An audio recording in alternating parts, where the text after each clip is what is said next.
Je m'appelle Ariane Fortier, je suis diététiste pour les producteurs laitiers du Canada et je gérais comme modératrice aujourd'hui. Nous sommes très heureux de compter parmi nous plus de 1000 inscriptions à ce webinaire à travers le Canada. La présentation sera d'une durée de 45 minutes et sera suivie d'une période de questions d'environ 15 minutes.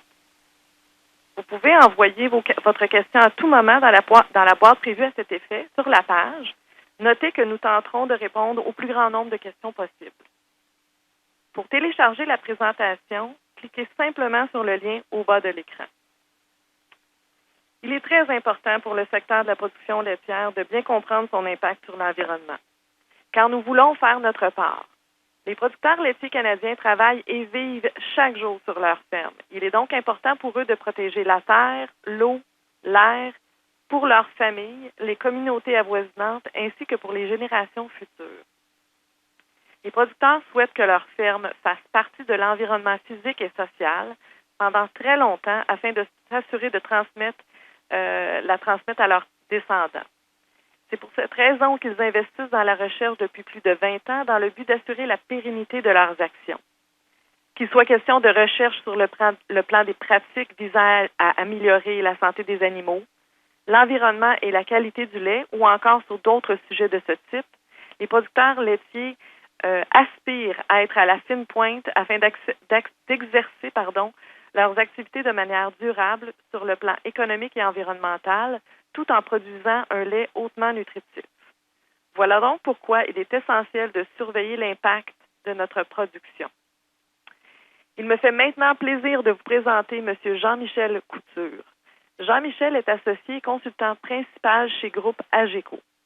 En tant qu'économiste agricole, Jean-Michel a acquis une expérience dans les domaines des politiques agricoles et du commerce international. En tant qu'expert dans le domaine de la responsabilité sociale des entreprises, Jean-Michel a participé à plusieurs projets canadiens et européens portant sur la révision, l'analyse et l'élaboration des normes de durabilité, notamment dans le domaine de l'analyse sociale du cycle de vie. Son travail consiste à aider les organisations à évaluer, comprendre et améliorer les performances environnementales et socio-économiques.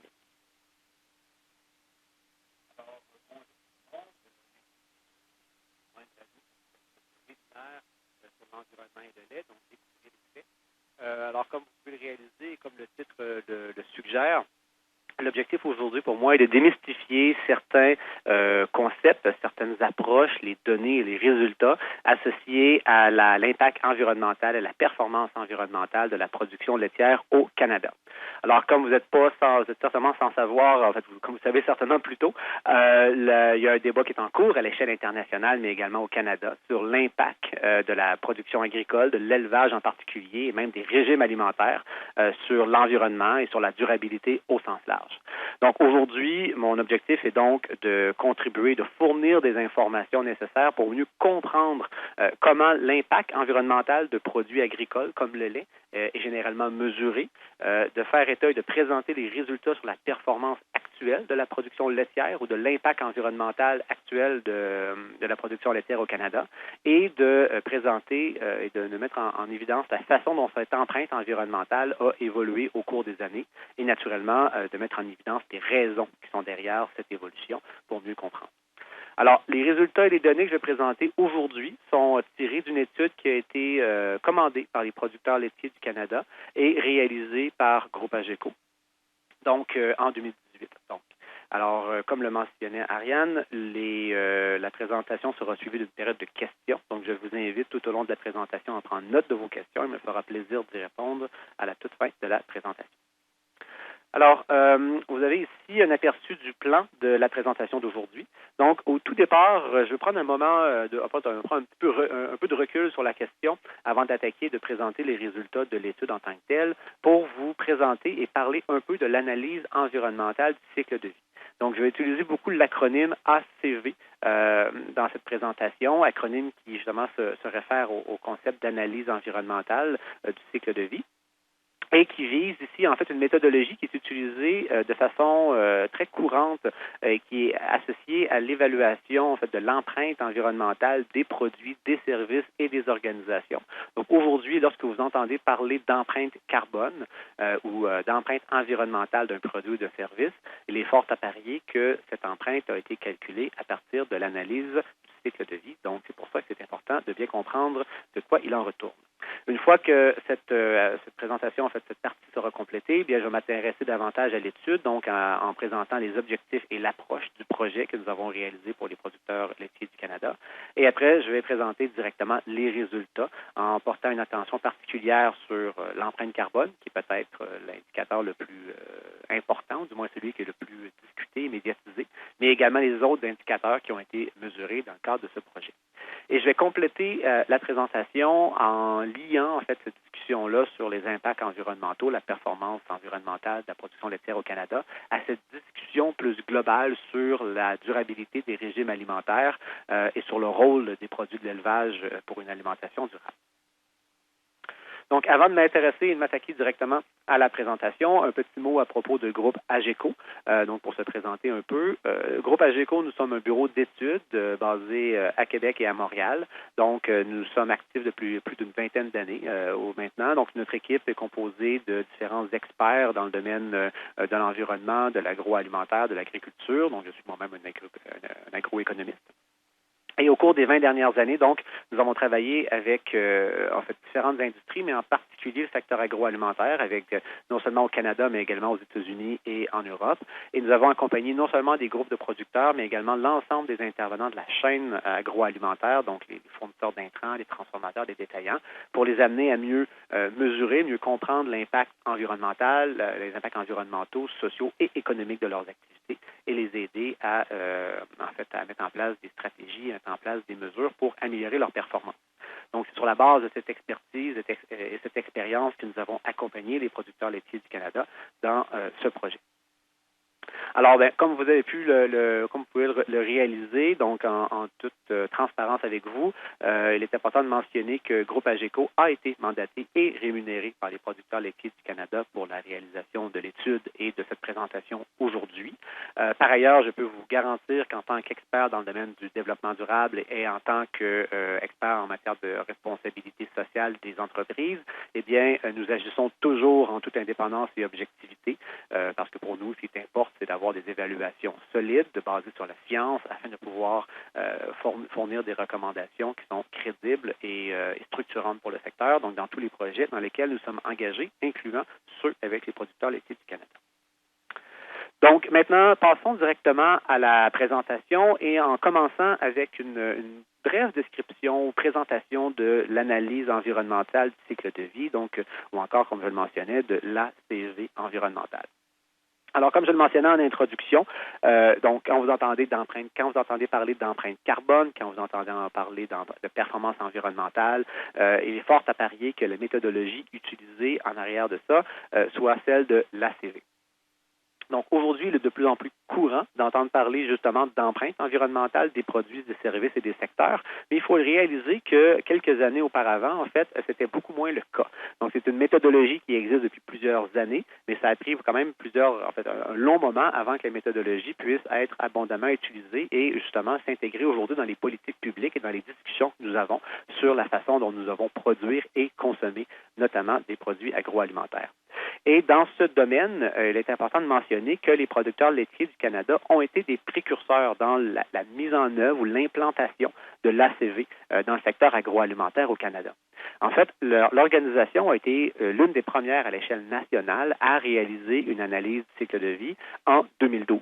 Donc, à l'époque, le projet s'inscrivait dans un projet de recherche, donc c'est une grappe de recherche dans le secteur laitier, et ce projet-là visait à établir ce qu'on pourrait appeler une ligne de base, donc un premier diagnostic de la performance environnementale du secteur pour comprendre quels étaient les principaux contributeurs à cette empreinte et à établir des stratégies en vue de l'améliorer. Donc, cette première étude a été publiée en 2012 et a été réalisée à partir de données de 2011. Mentionnons également que les producteurs de lait à l'époque ont non seulement été parmi les premiers à réaliser une ACV environnementale, mais ils ont été les premiers à l'échelle internationale à réaliser une analyse environnementale et sociale du cycle de vie de leur production, parce qu'à l'époque, ils avaient intégré la dimension sociale et économique. Donc, en 2018, le secteur est demeuré proactif en mettant à jour, en souhaitant mettre à jour, en fait, les résultats de cette première étude réalisée en 2012. Cette fois-ci, en utilisant des données de 2016. Donc, aujourd'hui, les résultats que je présente, en fait, sont ceux de cette deuxième étude, mais qui, justement, reprend les données de 2011 pour les mettre en relief, pour voir l'évolution de la performance dans le temps. Donc, je le mentionnais, aujourd'hui, de plus en plus, en fait, la grande majorité des organisations dans le secteur agroalimentaire ont réalisé des analyses de cycle de vie ou encore sont impliquées dans des projets qui reposent sur une méthode d'ACV. En fait, là où les producteurs laitiers du Canada ont été précurseurs, eh bien, on réalise aujourd'hui que ce genre d'études fait partie du paysage de l'agriculture durable au pays, mais également à l'échelle internationale également.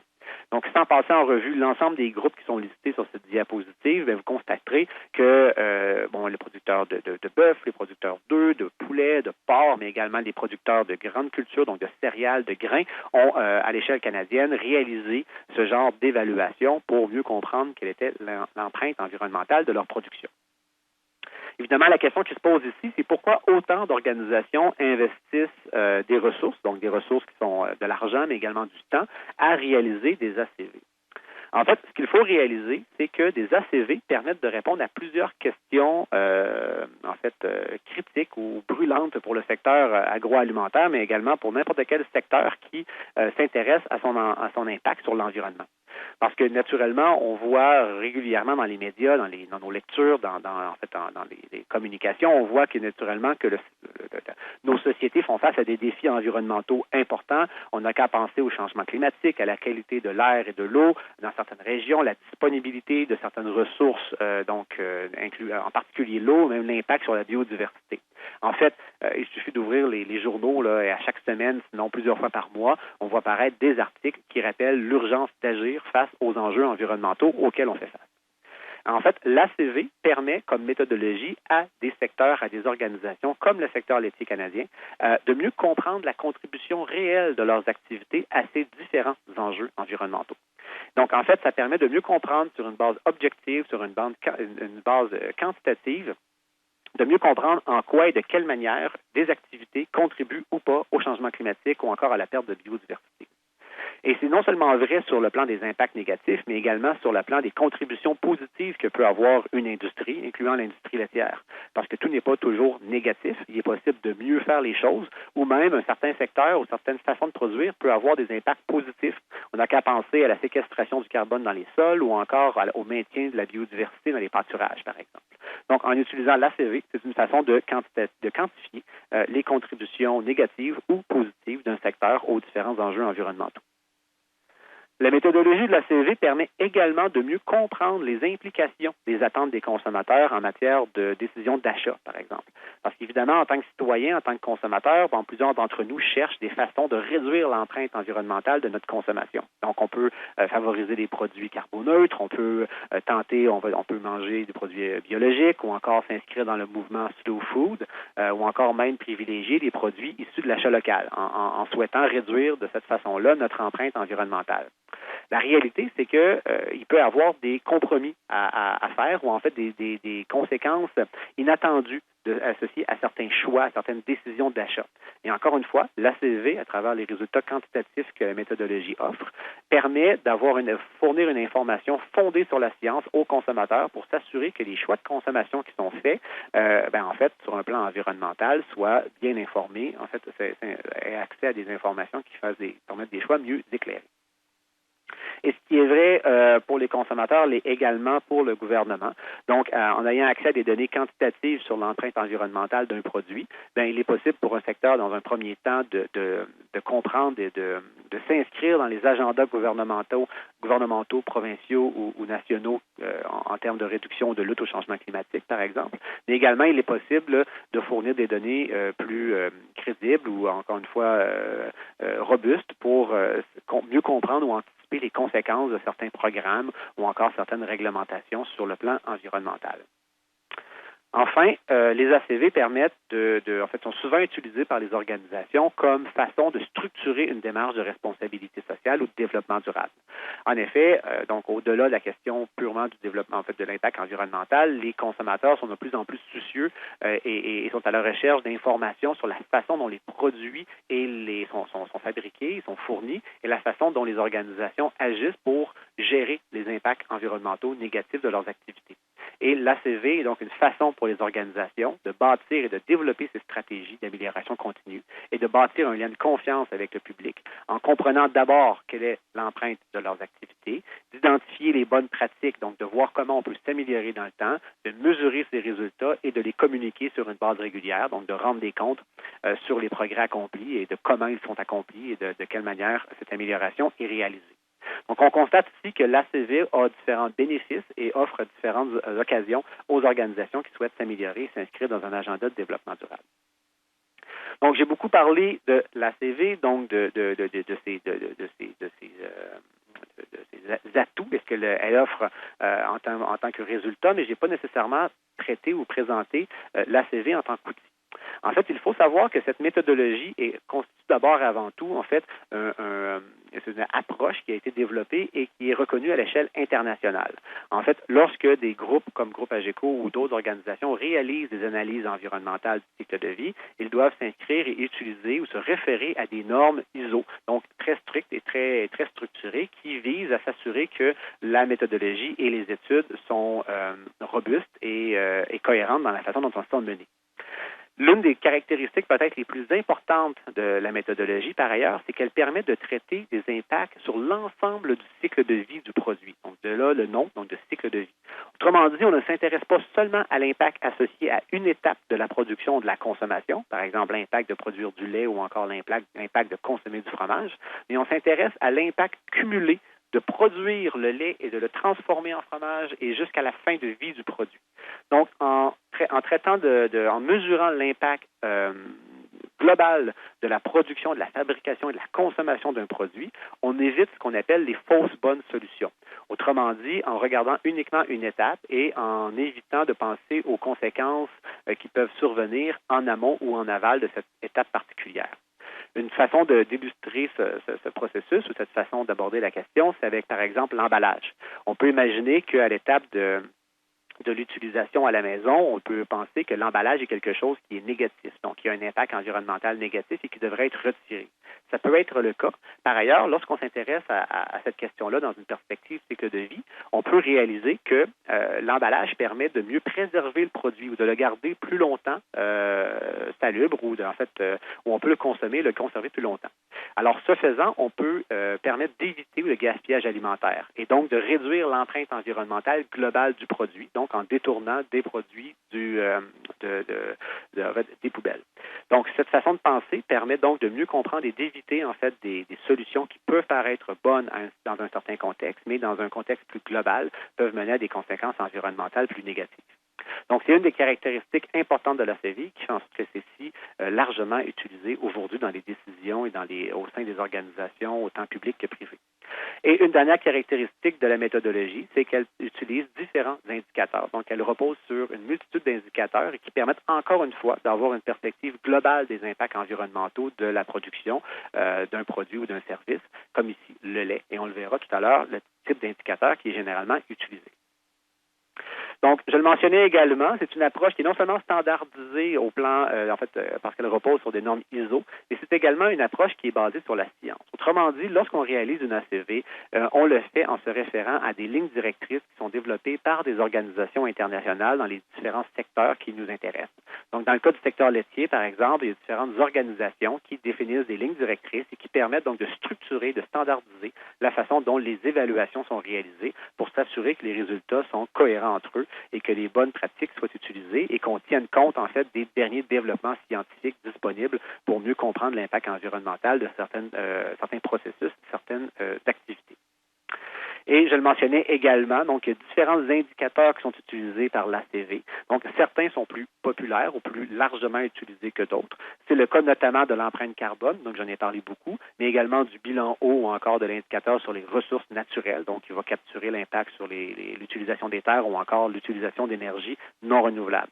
Il est possible par ailleurs que vous voyez des études qui traitent également de biodiversité, de qualité des écosystèmes ou de santé humaine. Donc, il existe d'autres indicateurs en ACV qui sont toujours en cours de développement et qui sont justement moins largement utilisés parce qu'ils sont toujours des indicateurs qui, nécessitent davantage de recherche scientifique là, pour les rendre pleinement fonctionnels. Mais les trois indicateurs qui sont communément utilisés et qui ont été utilisés dans cette étude sont ceux des changements climatiques, du bilan eau et des ressources, l'utilisation des ressources naturelles. Donc, jusqu'à présent, ce que je souhaitais faire, c'était de présenter donc l'ACV, donc l'analyse du cycle de vie, parce que c'est une méthodologie qui est à la base de toute la discussion en cours à l'échelle internationale sur l'impact environnemental de la production agricole et de nos diètes en matière de durabilité. Donc, c'est important de comprendre pourquoi c'est utilisé, les bénéfices d'utiliser cette approche et comment l'approche fonctionne en pratique. Donc, maintenant que nous avons vu la méthodologie, maintenant, on va s'intéresser au projet lui-même en commençant par traiter des objectifs et de l'approche qui a été suivie spécifiquement. Donc, l'objectif de l'étude qui a été réalisée et publiée en 2018 était de fournir aux producteurs laitiers du Canada une évaluation environnementale des pratiques actuelles de l'industrie et de mesurer son évolution sur une période de 5 ans. Donc, en termes clairs, l'idée était de quantifier l'impact environnemental de la production laitière au Canada en 2016 et de mettre à jour les résultats de l'ACV environnemental de 2011 en utilisant la méthodologie qui a été naturellement mise à jour pour l'étude en 2016. Et à partir de ces résultats, donc de fournir une analyse comparative des résultats entre 2016 et 2011 au moyen de la même méthodologie. L'idée étant de comprendre si la performance environnementale avait évolué, si oui, dans quelle direction et pourquoi. Donc, dans ce genre d'études, il est primordial de s'intéresser non seulement à l'objectif, évidemment, mais également au périmètre de l'étude, donc à la portée de l'étude. Je le mentionnais tout à l'heure, en analyse du cycle de vie, on va avoir des études, on peut avoir un périmètre qui va du berceau au tombeau. Donc, autrement dit, l'entièreté, la totalité du cycle de vie du produit. Dans le cas de cette étude-ci, en fait, le périmètre de l'étude allait du berceau jusqu'à la porte du transformateur. Donc, autrement dit, toutes les étapes nécessaires à la production de lait cru avant sa transformation pour en faire du lait frais, du yogourt ou du fromage ont été inclus dans le périmètre de l'étude. Ça inclut, par exemple, la production, l'extraction des ressources naturelles, donc les minéraux, l'énergie, mais également l'ensemble des opérations ayant lieu dans le secteur agroalimentaire en tant que tel, donc naturellement la construction des bâtiments, des infrastructures, la production des aliments pour les animaux, donc évidemment l'utilisation de semences, d'engrais, d'énergie, toutes les activités qui s'inscrivent à la ferme en tant que telle, donc pour élever les animaux avec les émissions qui en découlent en termes de gestion du fumier, etc., incluant également le transport du lait cru vers le transformateur. Donc, dans le cadre de cette étude, nous avons travaillé avec une unité fonctionnelle donc qui permet de rapporter les résultats de la performance environnementale selon un dénominateur commun. Dans le cadre de l'étude, c'était 1 kg de lait corrigé sur le plan des matières grasses et des protéines. Donc, tout au long de la présentation, ce qui va suivre, je vais présenter des résultats qui sont exprimés en termes de 1 kg de lait cru, en quelque sorte. Donc, une autre variable déterminante quand on réalise des analyses cycle de vie, c'est naturellement l'utilisation et le recours à des données de qualité. Donc, évidemment, si on veut avoir des données ou des résultats qui sont représentatifs et significatifs, bien, on doit avoir accès à des données fiables. Donc, dans le cadre de cette étude, et c'est une des caractéristiques, j'oserais dire, du secteur agroalimentaire canadien, c'est qu'on a accès à des données secondaires de haute qualité. Donc, c'est non seulement le cas en ayant recours, par exemple, à des données de Statistique Canada ou d'autres agences gouvernementales de statistiques, mais également à des agences qui existent dans le secteur agroalimentaire et qui collectent des données à la ferme ou ailleurs dans le secteur et auxquelles, en fait, on a pu avoir accès. Donc, l'accès à des données fiables nous a permis d'avoir des résultats représentatifs et rigoureux. Je tiens à souligner également que dans le cadre de cette étude, nous avons eu un recours à une approche innovante qui visait à utiliser des données directement issues des producteurs, en fait des fermes laitières canadiennes, et qui visait à associer les bonnes pratiques mises en place par les producteurs agricoles et les associer donc à l'impact environnemental de la production. Je tiens à souligner que près de 600 producteurs laitiers canadiens ont participé à cette enquête, qui est quand même significatif, qui souligne en fait l'engagement des producteurs là, pour contribuer à l'évaluation de leur empreinte environnementale. En matière de modélisation, eh bien, on a réalisé une étude qui visait une évaluation nationale, mais qui tient compte des spécificités provinciales. Vous pouvez imaginer qu'à l'échelle canadienne, les caractéristiques géographiques, climatiques sont bien différentes entre le Québec, l'Alberta ou d'autres régions atlantiques. Donc, dans cette étude-ci, nous avons réalisé, donc les résultats sont nationaux dans leur portée, mais sont basés tiennent compte des spécificités provinciales. Et comme je le mentionnais plus tôt également, la méthodologie utilisée est bien entendu alignée aux plus récentes lignes directrices disponibles pour la réalisation d'analyses du cycle de vie dans le secteur laitier. Donc, maintenant que vous avez un peu un aperçu du périmètre et des objectifs de l'étude, maintenant, on va s'intéresser aux résultats même de cette évaluation. Alors, dans cette diapo ici, on résume en quelque sorte les grands constats, les principales conclusions de notre évaluation. Donc, je vais présenter les différents éléments un par un pour m'assurer que ça soit bien clair et que vous en compreniez le sens. Alors, globalement, ce qu'on peut constater, c'est que l'empreinte carbone, la consommation d'eau et l'utilisation des terres, donc qui sont les trois indicateurs qui ont été utilisés dans cette étude, associés à la production d'1 kg de lait cru, comme je le mentionnais, ont diminué respectivement de 7,3 de 5,6 et de 10,9 entre 2011 et 2016.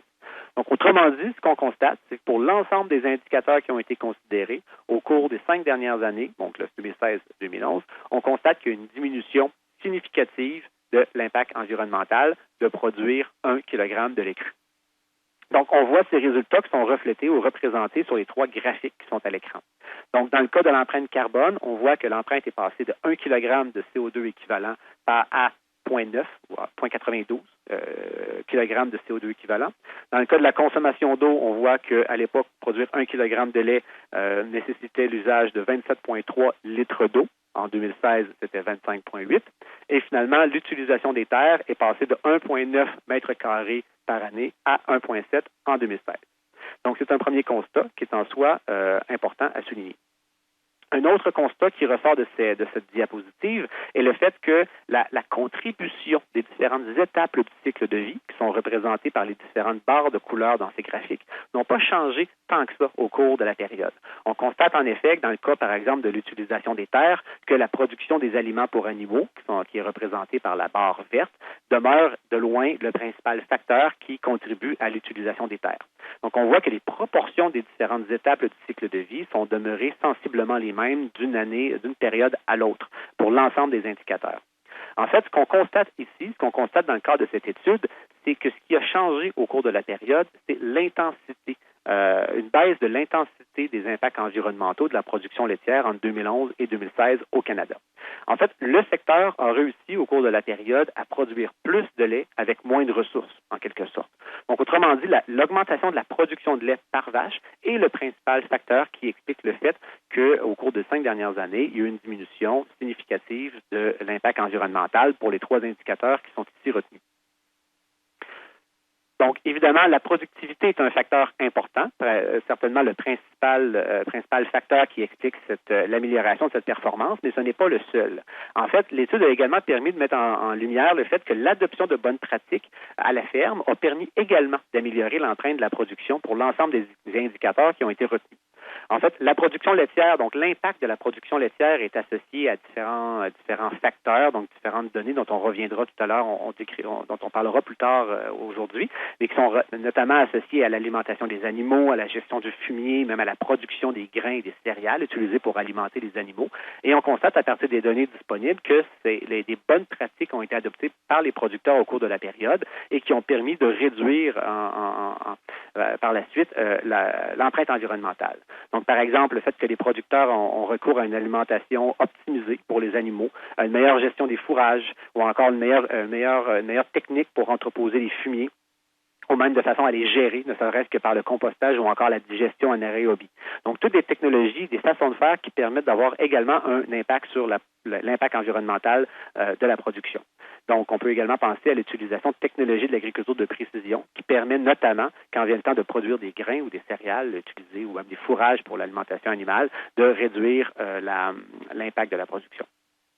Donc ici, la performance du secteur est associée non seulement à une augmentation de la productivité, mais également à l'adoption de bonnes pratiques à la ferme. Donc, si on s'intéresse plus spécifiquement aux indicateurs carbone, eau et terre, utilisation des terres, eh bien, on peut donc mieux comprendre l'origine de cet impact et la façon dont on peut potentiellement l'améliorer. Alors, commençons par l'empreinte carbone du lait canadien. Alors, comme je le mentionnais tout à l'heure, chaque kilogramme de lait cru, donc produit au Canada, générait 0,92 kg d'équivalent CO2 en 2016. Donc, évidemment, cette donnée en tant que telle est fort intéressante parce qu'elle permet d'établir une ligne de base et de la comparer aux résultats de 2011, donc de voir en quoi les choses se sont améliorées. Par contre, quand on réalise des analyses de cycle de vie, oui, la donnée, le résultat est important, mais ce qui est également très important, c'est de connaître et de comprendre quels sont les facteurs qui contribuent à cette empreinte environnementale. Donc, la figure qui est le graphique qui est présenté sur cette diapositive vous donne un aperçu des principaux facteurs ou des étapes du cycle de vie qui contribuent le plus à l'empreinte environnementale de la production laitière. Donc, on constate que sur l'ensemble des étapes du cycle de vie ou des activités, eh bien, il y a 3 principaux facteurs qui contribuent le plus à l'impact environnemental en matière d'empreinte carbone. C'est d'abord et avant tout les émissions entériques, par exemple, qui constituent à elles seules près de 50 de l'empreinte environnementale. Donc, les émissions entériques ici font référence à la fermentation entérique des animaux, donc au processus de digestion des animaux de l'aliment, des aliments qu'ils consomment. Et je tiens à souligner ici qu'on parle parfois, et malheureusement trop souvent dans les médias ou même dans certains médias, des fameux pets de vaches ou en fait des gaz générés par les vaches et qui contribueraient au changement climatique. En fait, la réalité, le processus, les émissions entériques sont associées à des rots. En fait, les animaux vont en fait générer et émettre du méthane à travers leur digestion et vont en fait, c'est à travers en fait leur roue qu'ils vont générer ce méthane et non pas par leur gaz. Et je tiens à souligner et à corriger certaines perceptions qui sont souvent colportées dans les médias ou dans certaines publications. Je trouve important de le souligner ici. Donc, les animaux, à travers leur digestion, vont émettre du méthane, donc à travers les émissions entériques, qui vont être de loin le principal facteur qui va contribuer à l'empreinte carbone de la production. Par contre, ce n'est pas le seul facteur qui y contribue, et la production d'aliments pour animaux et la gestion du fumier vont être 2 autres facteurs très importants qui vont contribuer à l'empreinte carbone du lait canadien. Ce qui est intéressant de souligner ici, c'est que les émissions entériques sont intimement liées à l'alimentation qui est donnée aux animaux. L'alimentation des animaux est également un facteur important. Donc, la façon dont les grains, dont les céréales sont produites va avoir un impact également sur l'empreinte environnementale. Et la façon dont les grains sont produits et donnés aux animaux va avoir également un impact sur la nature et les quantités de fumier qui vont être générées par les animaux. Donc, ici, on constate que ces variables sont interreliées entre elles. Donc, dans la mesure où on souhaite réduire l'empreinte environnementale et l'empreinte carbone de la production laitière canadienne, on constate qu'il est nécessaire de regarder le système dans son ensemble. Donc, on ne peut pas travailler uniquement sur les émissions entériques sans s'intéresser également à la nature des aliments qui sont produits et donnés aux animaux, qui va avoir en retour un impact sur la gestion du fumier qui vont en découler. Donc, il faut comprendre ici que lorsqu'on traite du vivant, donc c'est le cas en agriculture, c'est le cas dans l'élevage, il faut adopter une perspective globale, systématique, parce qu'on gère des variables qui sont intimement liées entre elles. Un autre constat qui découle de cette diapositive ici, c'est de constater que, outre ces 3 grandes variables, ces 3 principaux contributeurs, eh bien, il y a d'autres contributeurs qui, naturellement, vont avoir un impact sur l'empreinte environnementale ou l'empreinte carbone du lait, mais qui sont beaucoup moins importants. C'est le cas notamment de l'utilisation de l'énergie et du transport du lait qui, ensemble, contribuent à environ 6 de l'impact du cycle de vie. Donc, ça ne veut pas dire que ces facteurs ou ces 2 types d'activités ne sont pas importantes, donc il n'y a pas de place à l'amélioration. C'est plutôt dire que si le secteur souhaite réduire de façon substantielle et significative son impact environnemental, il est souhaitable de s'intéresser ou de s'attaquer en priorité aux principaux facteurs, le cas échéant, les émissions entériques, l'alimentation pour animaux et la gestion du fumier. Donc, c'est le genre de constat et d'informations que l'ACV offre à un secteur et qui permet justement de développer des stratégies ou investir en recherche dans certains domaines précis pour avoir le plus fort impact en vue de réduire l'empreinte environnementale d'un produit. Si on passe maintenant aux autres indicateurs couverts dans l'étude, notamment la consommation d'eau et l'utilisation des terres, eh bien, on constate que pour chaque kilogramme de lait produit au Canada, eh bien, on générait la consommation de 25,8 litres d'eau et on utilisait 1,7 mètres carrés de terre en 2016.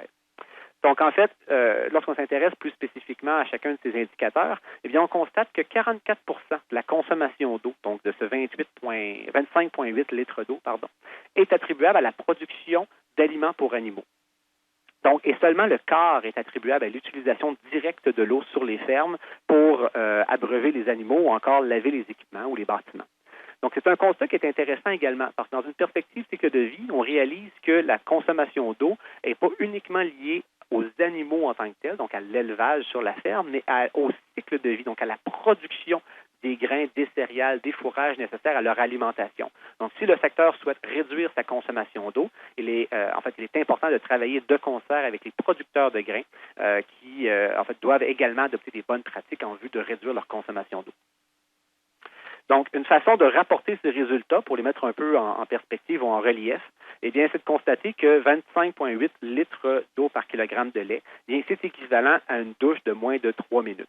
Donc, évidemment, parfois, certaines comparaisons, en fait, peuvent être malhabiles. Donc, on compare parfois des pommes avec des oranges. Donc, c'est bien rare qu'on fasse se toucher avec du lait. Mais l'idée ici, c'est de mettre en relief, en fait, l'importance de cette quantité d'eau pour voir un peu plus concrètement ce que ça peut représenter.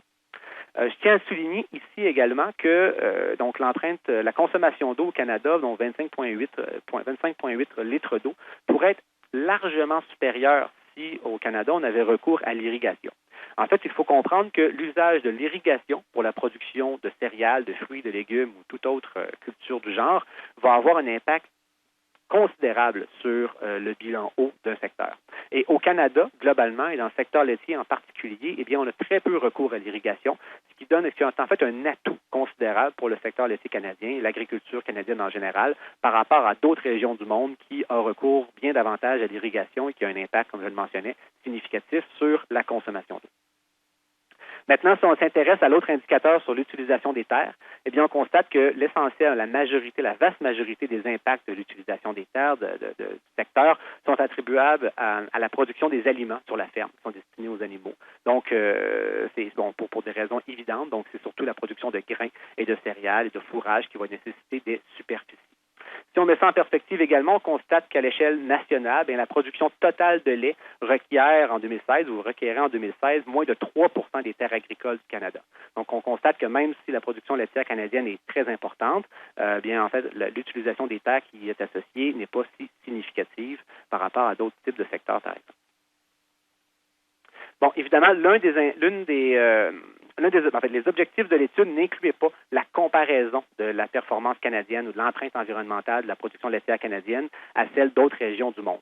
Par contre, dans la mesure où on a accès à des données, il est intéressant de mettre en relief ou en perspective le positionnement de l'empreinte carbone du lait canadien avec d'autres régions productrices à l'échelle internationale. Pour ce faire, on a eu recours à des données de la FAO, donc de l'Organisation des Nations Unies pour l'alimentation et l'agriculture. Et en fait, cette organisation, en utilisant une méthodologie similaire à la nôtre, a calculé en fait l'empreinte environnementale carbone de la production de lait dans différentes régions du monde.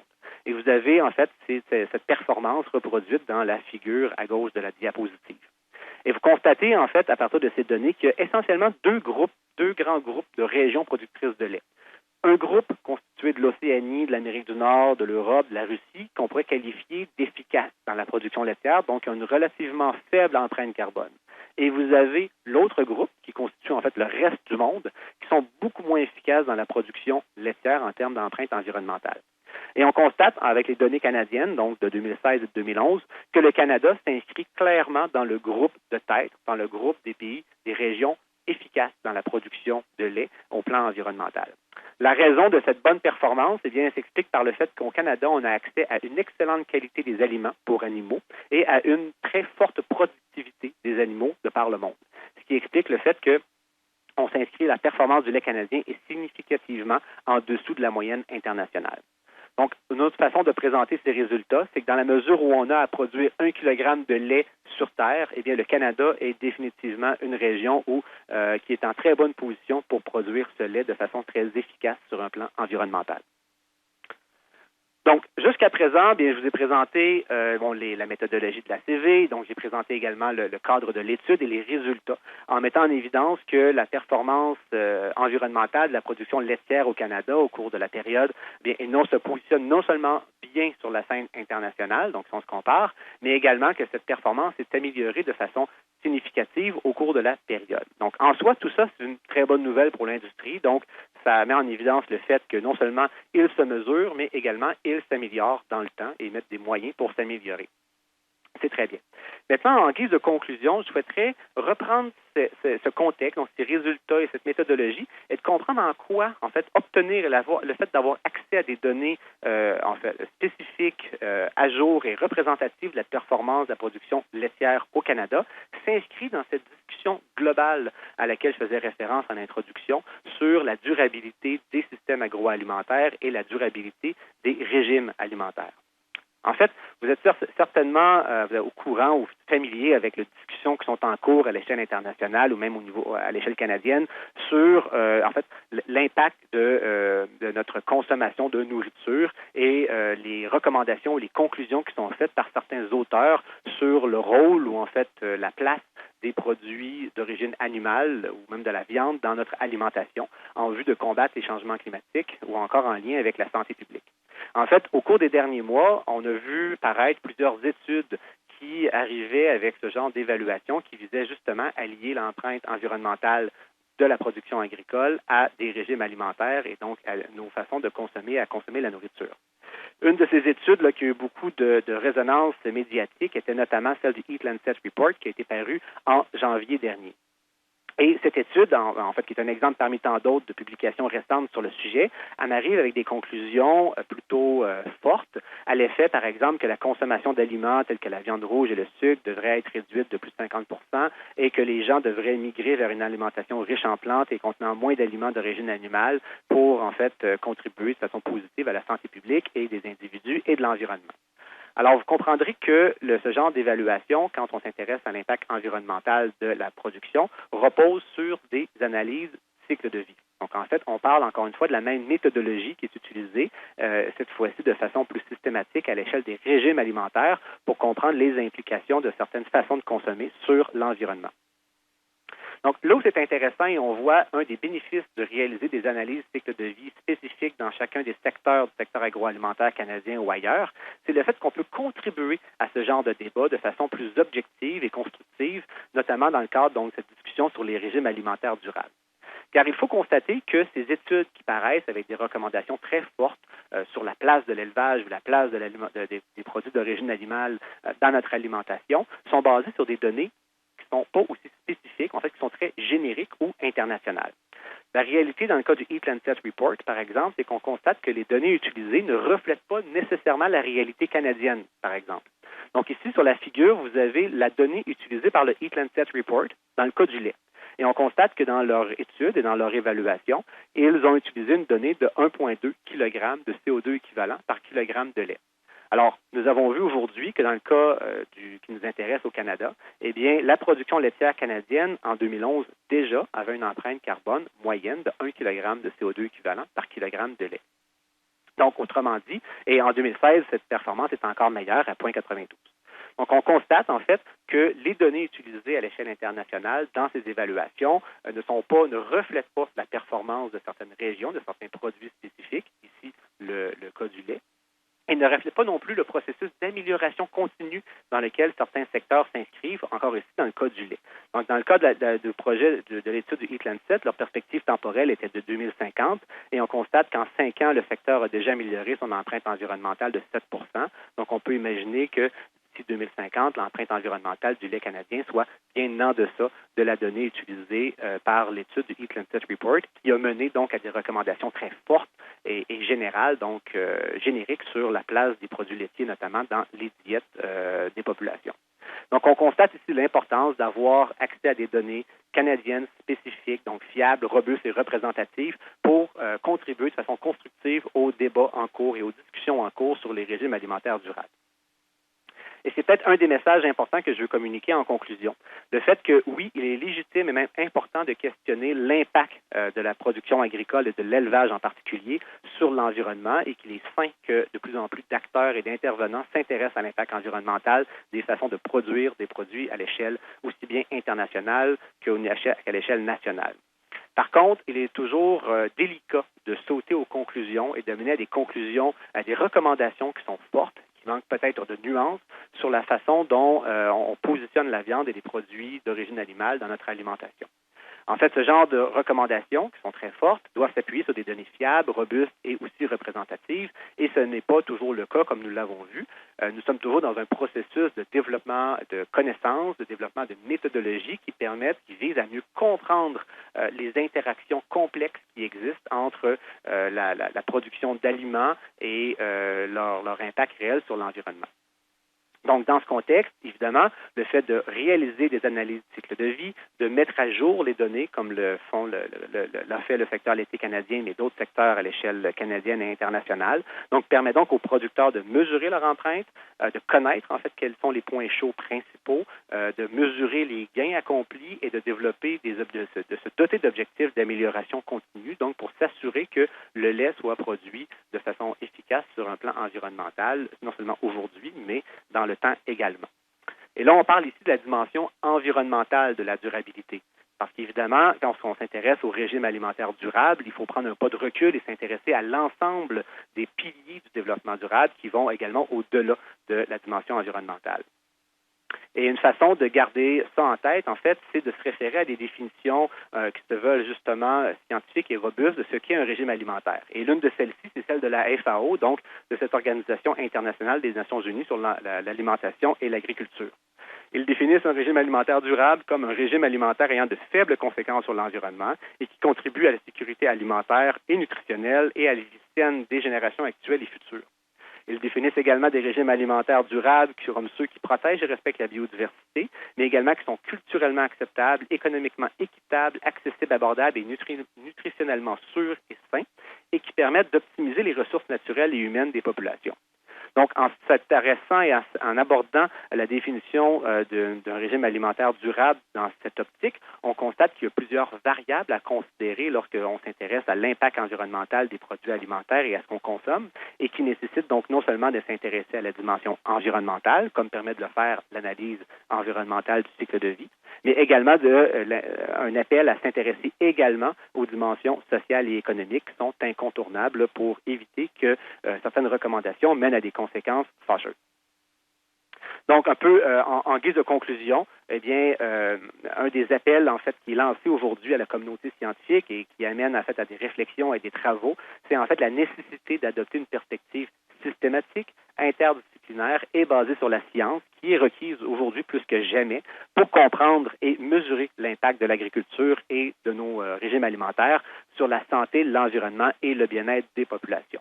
Et pour illustrer ce phénomène, eh bien, j'ai ce schéma ici à droite de la diapositive qui illustre, en fait, tiré d'une étude réalisée par un groupe international et qui illustre non seulement l'ensemble des variables à prendre en compte quand on veut définir la notion de système alimentaire durable, mais encore plus important, l'ensemble des interactions qui unissent et qui lient ces variables entre elles et qui, justement, nous interpellent en tant que praticiens ou chercheurs sur l'importance, en fait, d'aborder cette question de régime alimentaire de façon, dans sa complexité, en tenant compte de l'ensemble des variables. Donc, il y a un appel à développer de nouvelles connaissances avant nécessairement d'en arriver à des conclusions trop radicales, en fait, qui ne tiennent pas compte de ces nuances-là.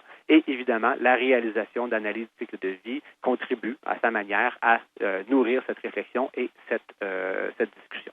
Donc, je vous remercie pour votre attention. Il me fera plaisir, en fait, de répondre à vos questions, si vous en avez.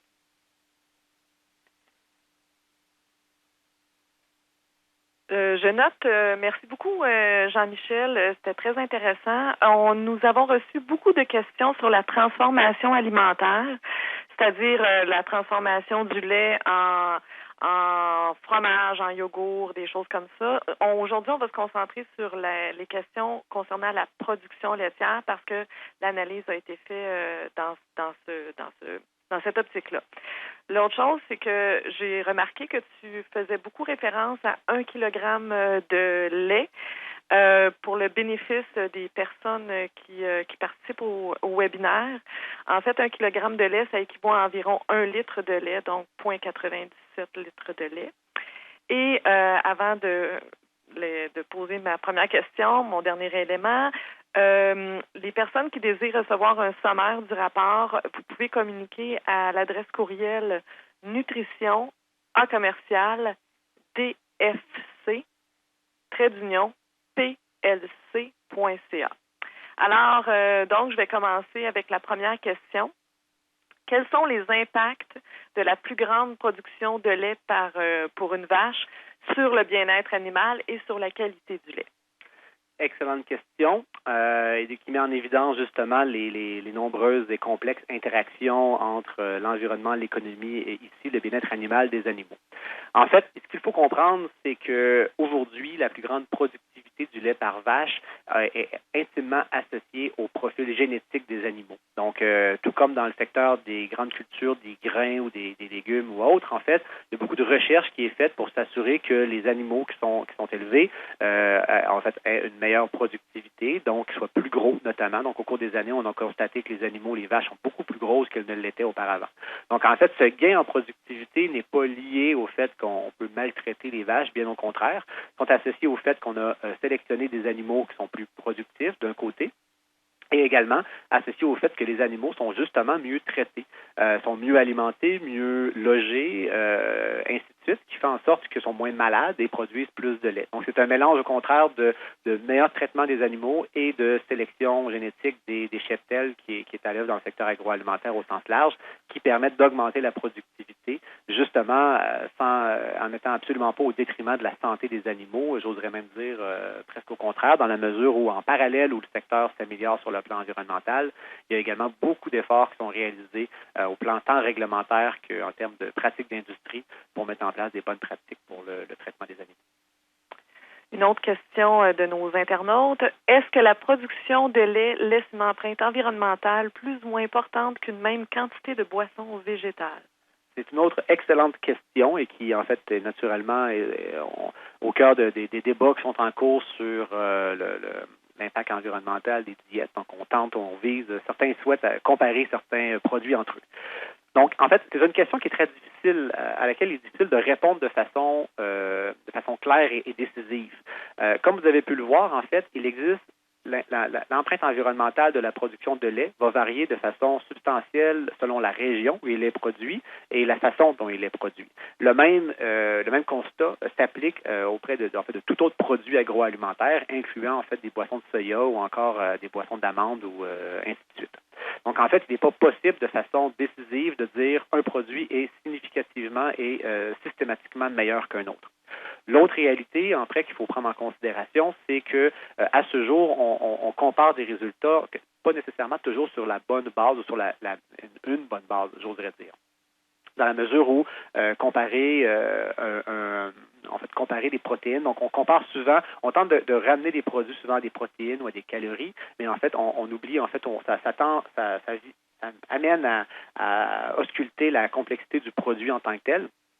Donc, la réalité, pour tout vous dire par rapport à cette question, c'est qu'à ce jour, il n'y a pas de constat définitif sur la supériorité d'un produit par rapport à un autre, dans la mesure où, comme je le mentionnais, il y a différentes façons de produire dans différentes régions et également différents indicateurs environnementaux à considérer. Donc, on pense souvent à l'empreinte carbone quand on veut comparer des produits, par exemple, issus de végétaux par rapport à des issus de l'élevage, mais il faut également garder en tête l'impact que ça peut avoir sur l'utilisation des terres, sur la quantité d'eau consommée, et ainsi de suite. Donc, on va arriver, selon le cas, selon le point de vue, à des constats nuancés et parfois contre-intuitifs.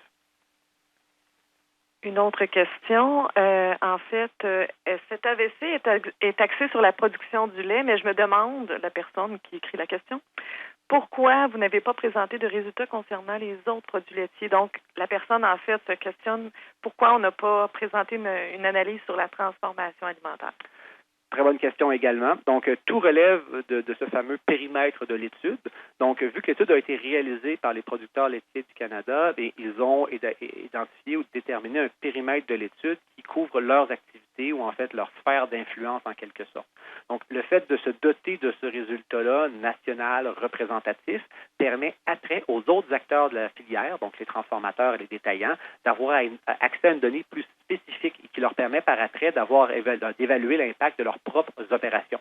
Parce qu'il faut comprendre que le lait est un intrant important qui peut être utilisé de plusieurs façons, comme vous l'avez mentionné, pour faire du yogourt, du fromage avec différentes technologies. Donc, le travail des producteurs laitiers canadiens a été de réaliser cette évaluation canadienne de produire du lait au Canada. Et après, en fait, à partir de cette donnée qui est disponible pour les autres partenaires de la filière, eh bien, il est possible pour ces autres joueurs, AgroPure, en fait, Saputo, tous les autres, d'utiliser cette donnée spécifique pour calculer l'empreinte environnementale de leurs produits en fonction de leur processus de fabrication. Donc, encore une fois, c'est un travail d'équipe en quelque sorte. Et ici, les producteurs laitiers du Canada, bien, ont parcouru le bout de chemin là, qui leur appartenait dans l'évaluation de leur empreinte environnementale. Cet AVC, vous avez parlé des gaz de vache. Donc, vous avez indiqué que ça représente actuellement 40% des émissions de gaz à effet de serre des fermes laitières. Est-ce qu'il y a un moyen de réduire cette empreinte carbone-là? Et comment les émissions entériques se comparent-elles par rapport à 2011? Autre très bonne question. Donc, pour répondre à la deuxième partie, d'abord, je le mentionnais plus tôt, la contribution, la proportion, la contribution relative de chacun des facteurs ici n'a pas beaucoup évolué entre 2011 et 2016. Donc, en 2011, c'était également, je pense, 47 par rapport à 48 en 2016, donc très peu de changements de ce côté-là. Donc, c'est l'intensité qui a évolué, c'est pas la proportion relative de chacun des contributeurs. Maintenant, pour la première partie de la réponse, par rapport aux solutions pour réduire, en fait, ces émissions, il y a beaucoup de travail qui est réalisé en cours. Il y a beaucoup de recherche et de développement qui est en cours, non seulement à l'échelle canadienne, mais même internationale, pour trouver des solutions, justement, pour réduire ces émissions associées à la fermentation entérique. La réalité, je le mentionnais tout à l'heure, c'est qu'on on travaille avec du vivant. Donc, il est difficile de trouver des solutions parfois simples ou en fait pour traiter de la question, parce que même s'il existe, par exemple, des additifs alimentaires qui offrent certains potentiels de réduction, il faut prendre en compte, en fait, les impacts que ça peut avoir, notamment sur la productivité, mais également le bien-être des animaux, etc. Donc, c'est pour ça que des recherches sont en cours pour s'assurer que les solutions qui soient mises de l'avant soient efficaces, là, aussi bien sur un plan environnemental, mais également au niveau du bien-être animal et même de la profitabilité, là, j'oserais dire, de la production. Mais soyez assurés qu'il y a beaucoup de travail qui se fait en collaboration avec les gouvernements là, sur ce sujet. Est-ce que vous pouvez commenter sur ce que font les agriculteurs, ce qu'ils peuvent faire de plus pour réduire leur empreinte environnementale? Pensez-vous que les produits laitiers pourraient un jour devenir bénéfiques, très bénéfiques pour l'environnement, par exemple? En fait, je le mentionnais dans la présentation, en fait, je vous dirais que oui, il y a beaucoup de travail qui est fait par les producteurs agricoles, les producteurs laitiers en particulier, pour améliorer leurs pratiques à la ferme. Donc, dans une logique cycle de vie, évidemment, il y a des choses sur lesquelles les producteurs ont peu d'influence. Donc, évidemment, la nature de l'énergie qu'ils utilisent pour chauffer leur bâtiment. Donc, c'est des choses qui appartiennent davantage, des fois, à l'environnement où ils produisent le lait. Par contre, dans la mesure où il y a des pratiques qu'ils peuvent implanter à la ferme, et on constate, comme je le mentionnais, aussi bien au plan de la gestion des lisiers ou des fumiers des animaux, que dans la façon dont ils alimentent leurs animaux ou même produisent leurs propres grains, de très bonnes pratiques sont mises en place. Donc, on peut penser, par exemple, à la rotation des cultures, à l'utilisation de l'agriculture de précision, ou même à des techniques de labour qui permettent de travailler de moins en moins le sol, donc qui permettent de séquestrer davantage de carbone et éviter donc des émissions dans l'atmosphère. Donc oui, en fait, les études réalisées permettent justement de tenir compte de ces bonnes pratiques mises en place par les producteurs et qui contribuent, en fait, dans le temps, à améliorer cette performance. Maintenant, est-ce que la production pourra être plus efficace dans l'avenir, bien, il faut le souhaiter. C'est un processus d'amélioration continue, donc c'est pas un état statique. L'important, c'est de produire de mieux en mieux. Et je pense que beaucoup de recherche qui est faite d'un côté avec des partenaires académiques et gouvernementaux pour trouver justement des façons de produire du lait qui vont avoir un impact moindre sur l'environnement tout en protégeant le bien-être des animaux et en étant économiquement viable. Donc, je pense on le voit avec les études qui ont été réalisées, il y a toujours place à amélioration et je pense que beaucoup d'efforts sont faits pour maintenir ce processus d'amélioration continue dans le temps. Alors, c'était tout le temps que nous avions. Je vous remercie beaucoup, M. Couture, une fois de plus. En terminant, n'oubliez pas de remplir le formulaire d'évaluation. C'est toujours utile pour nous améliorer et aussi d'imprimer le certificat de participation. On vous remercie de votre participation. Vous avez participé en grand nombre. Restez avec nous. D'autres webinaires suivront sans doute cet automne. Merci.